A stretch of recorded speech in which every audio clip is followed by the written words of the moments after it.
त्रयोदशी समागता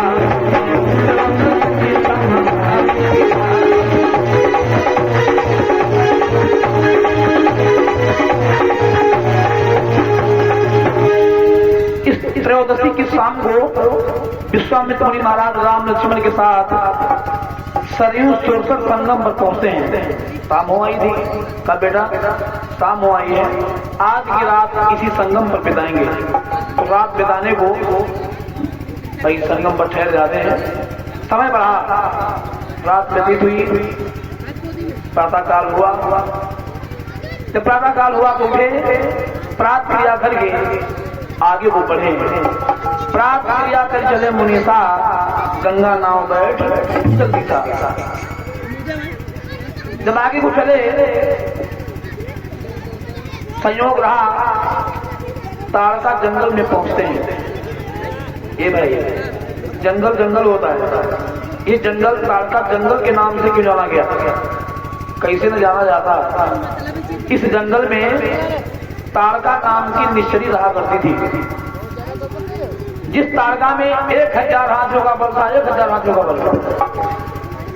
इसने ऐसा अत्याचार मचा रखा था, ऐसा अत्याचार मचा रखा था, लोग इस जंगल को ताड़का जंगल के नाम से जानने लगे थे। ये ताड़का थी कौन सी ताड़का, सुनो। अरे नाम ताड़का यक्षिणी, अरे सुंदर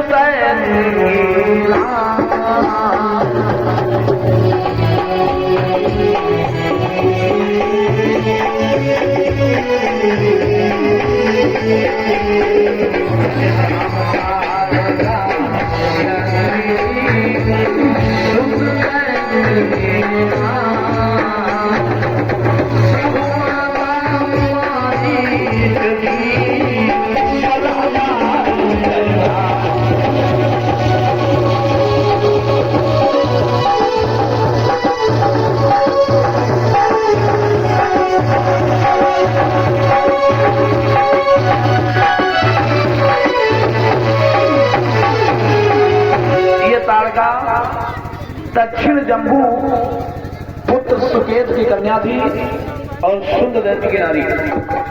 ब्रह्मा की तपस्या करके इस ताड़का ने 1000 हाथियों का बल पार रखा था। संयोग रहा, जब इस ताड़का जंगल विश्वामित्र जी राम लक्ष्मण के साथ पहुंचते हैं, जहां पर ताड़का की गुफा थी, उसी गुफा के पास से इनका निकलना होता है। ताड़का ने आहट पाई, ताड़का ने आहट पाई, विचार करती है, हमें लगता है कोई याद आता है। गुफा के बाहर आई, क्यों गुफा के बाहर आई, क्यों बाहर आके इन तीनों का आगमन जंगल बीच देखा तो बहुत मगन होती है ताड़का, बहुत मगन होती है। ओ क्या भोजन आ रहा है, क्या भोजन आ रहा है, खाओ देखो। अरे खा जाऊंगी, खा जाऊंगी, हाँ खा जाऊंगी, खा जाऊंगी, घर बैठे आए खा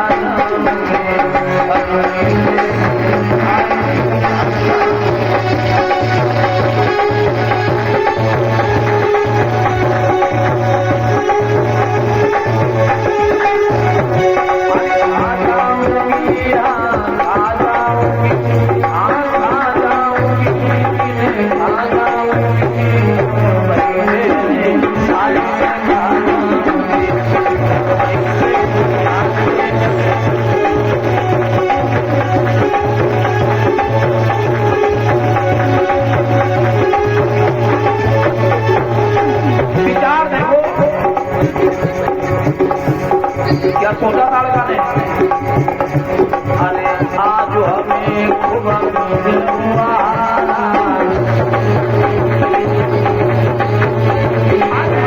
आज हमें खूब हुआ,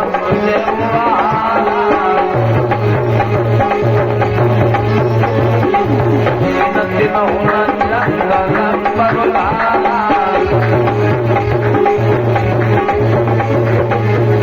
अरे तीनों को आएंगे, तीनों को आएंगे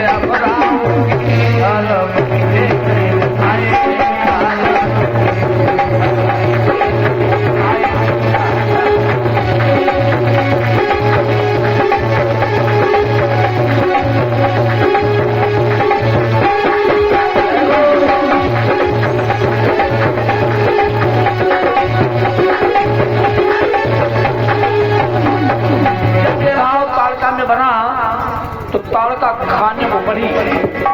जब खाने को बढ़ी, विश्वामित्र की दृष्टि ताड़का पर पड़ी। जो विश्वामित्र की दृष्टि ताड़का पर पड़ी, विश्वामित्र खबराए राम से बोले, अरे मारो मारो रे श्री भगवान, ताड़का चली आए।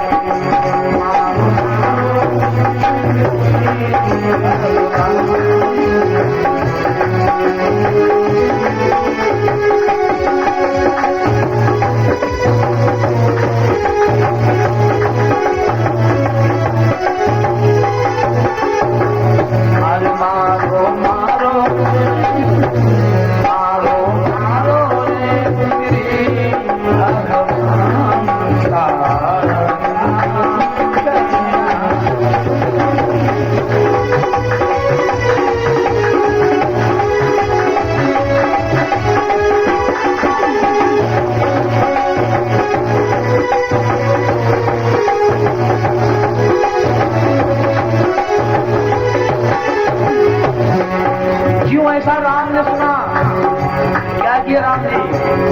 देखो, सुनी बात जब गुरुवर की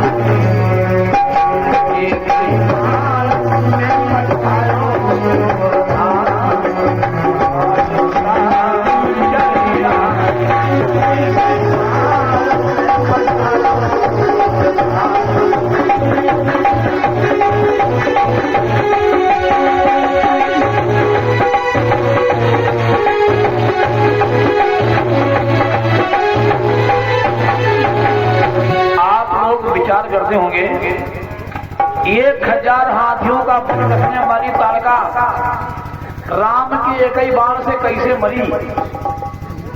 राम के एक बाण से कैसे मरी?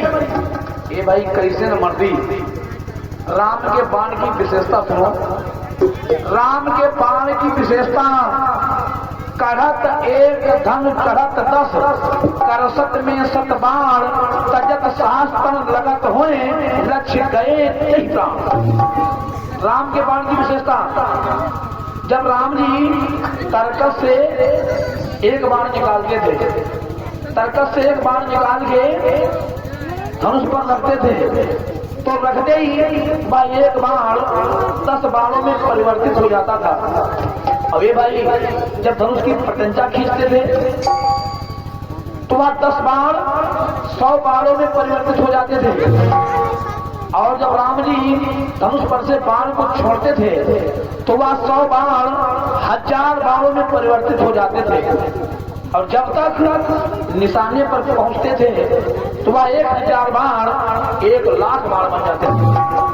1000 बाण 1,00,000 बाणों में परिवर्तित हो जाते थे, ऐसा प्रमाण मिलता है। यह है राम के बाण की विशेषता, यह है राम के बाण की विशेषता। तो कैसे ताड़का मरती?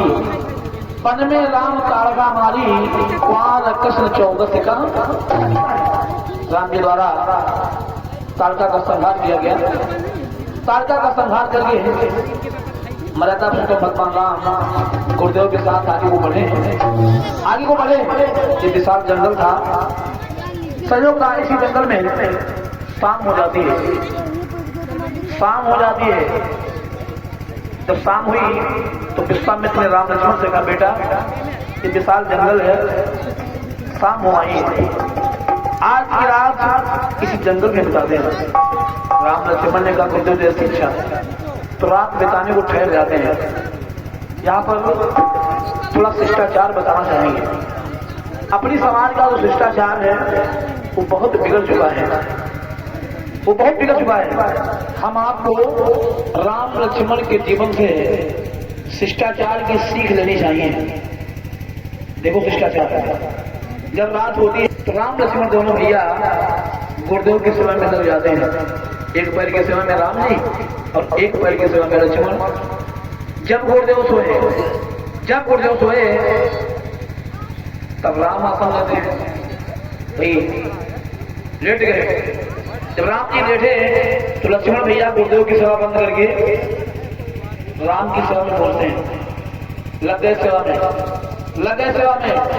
जब राम जी सोए तब लक्ष्मण आसन लेते हैं। ये सोने की प्रक्रिया। अब प्रातः काल उठने की प्रक्रिया देखो। जो सबसे बाद में सोए थे वह सबसे पहले उठ पड़े लक्ष्मण के बाद राम उठे। गुरुदेव की देखो कितना गहरी नींद में सोए हैं, कितना गहरी नींद में सोए हैं। जो सबसे पहले सोए थे वह सबसे बाद में उठे। इसे कहते हैं शिष्टाचार। और अपनी समाज का शिष्टाचार इतना बिगड़ चुका है कहा जाने वाला नहीं। हमारे युवा भाई 8 बजे चारपाई छोड़ रहे हैं। जिन बुजुर्गों को आराम की आवश्यकता है, बेचारे वह बुजुर्ग प्रातः काल उठ के दैनिक कार्यों से लग रहे हैं। ये भाई हम तो युवा भाइयों से अनुरोध करेंगे, अपना धर्म है, जितना हो सके हम आप अपने बुजुर्गों की सेवा करें, अपने बुजुर्गों को आराम दें, यही अपने हित में है। यदि हम आप अपने बुजुर्गों को आराम देते हैं, अपने पूर्वजों को आराम देते हैं, तो होने वाली औलाद से अपने को आराम मिलेगी। यदि हम आप अपने पूर्वजों को आराम नहीं दे पाए तो अपनी औलाद से भी उम्मीद न करें औलाद से हमको आराम मिलेगी, ये नामुमकिन होगा। इसलिए भाई विश्वामित्र बक्सर से अयोध्या पहुंचे थे, चौथे दिन पहुंचे थे।